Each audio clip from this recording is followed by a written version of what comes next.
Shalom, salam sejahtera untuk kita semua. Apa kabar anak-anak hari ini? Tentu kalian baik-baik saja, bukan? Puji Tuhan. Nah, pada kesempatan saat ini kembali lagi kalian bertemu dengan Ibu Jane di sini. Nah, Ibu akan menyampaikan materi pembelajaran kita hari ini dengan judul Indahnya Mengampuni.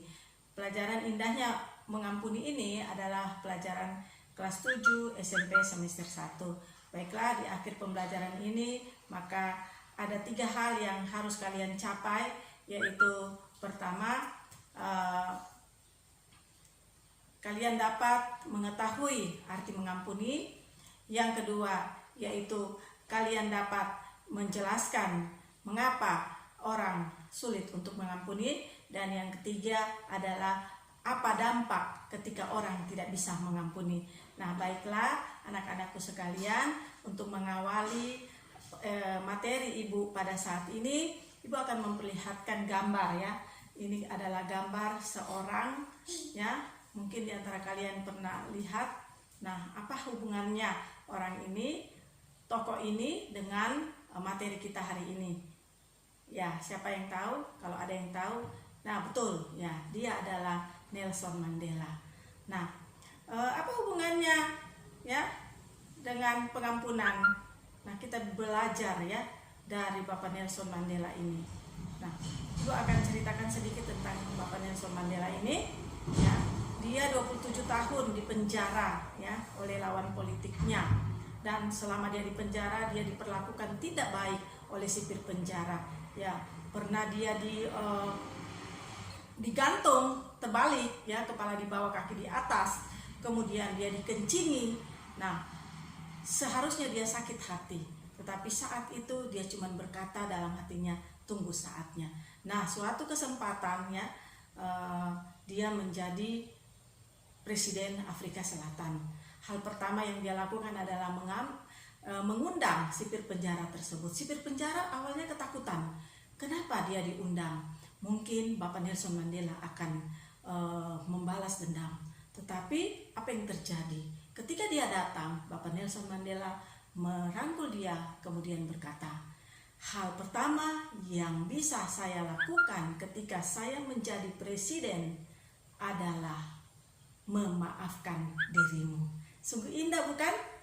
Nah, sekarang Ibu mau tanya kepada kalian, apabila kalian menjadi Bapak Nelson Mandela, di posisi Bapak Nelson Mandela, tentulah yang ada di dalam hati kalian itu sakit hati dan sulit untuk mengampuni.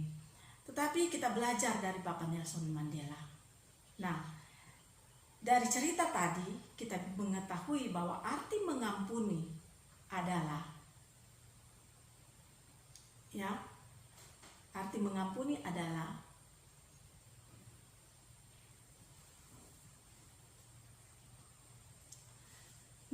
arti mengampuni adalah kita memaafkan seseorang tanpa kita mengungkit-ungkit apa yang sudah dia lakukan.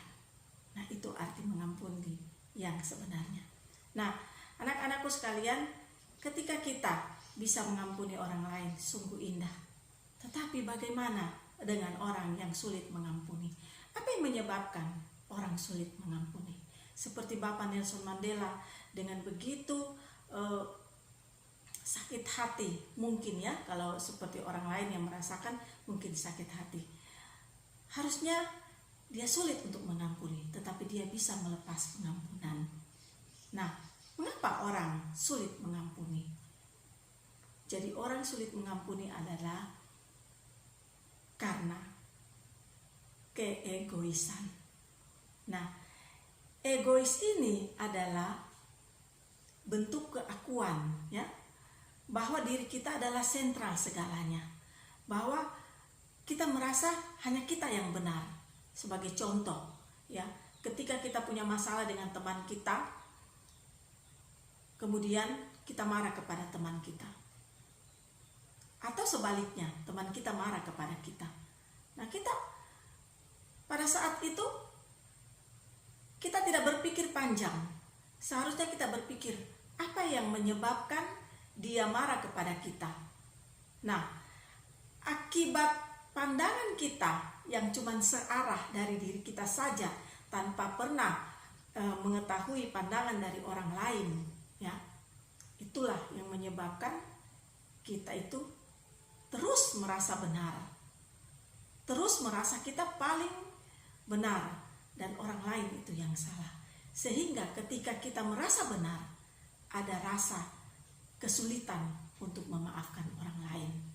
Tetapi ketika kita melihat, memandang dari kedua belah arah, ya, bahwa kita juga pada saat itu punya salah terhadap orang lain, maka kita akan melepaskan pengampunan. Nah, jadi yang membuat orang sulit mengampuni yaitu keegoisan yang sering dilakukan oleh manusia. Nah, apa dampak dari kita tidak bisa mengampuni?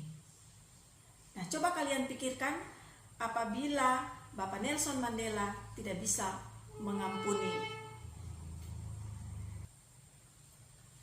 Nah, dampak dari tidak bisa mengampuni adalah pertama, ya, kita berdosa.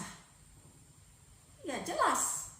Kalau kita benci kepada orang lain, kalau kita marah kepada orang lain, dan kita tidak bisa memaafkan orang lain tersebut, ada hal-hal yang mengganjal di dalam hati kita, sehingga itu membuat kita berdosa. Yang kedua adalah dosa kita tidak diampuni. Ya, kita boleh baca di Matius 6 ayat 14 sampai 15.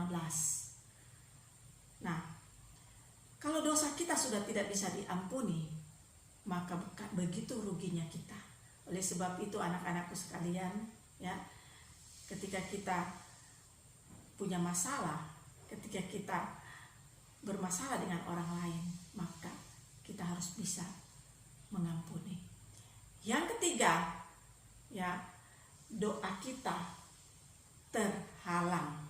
Ya, kita bisa baca di Yesaya 59 ayat 1 sampai 2 dan Markus 11 ayat 23 sampai 25. Nah, anak-anakku sekalian, mampukah kita mengampuni? Seberapa luas dan lapang ukuran hati kita? Ya, dalam sebuah buku tentang pengampunan dikatakan, memaafkan memang tidak bisa mengubah yang sudah terjadi di masa lalu, namun akan melampaukan jalan kita ke masa depan. Kebencian dan sikap tidak mau mengampuni sebenarnya sedang menutup jalan untuk masa depan kita sendiri dan menutup pintu berkah kita. Nah, anak-anakku sekalian, pengampunan adalah untuk diri kita dan untuk orang lain. Nah, demikian materi indahnya mengampuni pada saat ini. Biarlah ketika anak-anak sekalian menyimak, maka anak-anak sekalian bisa mengerti apa yang Ibu sampaikan. Terima kasih atas perhatiannya, dan di masa pandemi ini kita terapkan 3M, yaitu mencuci tangan, memakai masker, dan menjaga jarak. Shalom.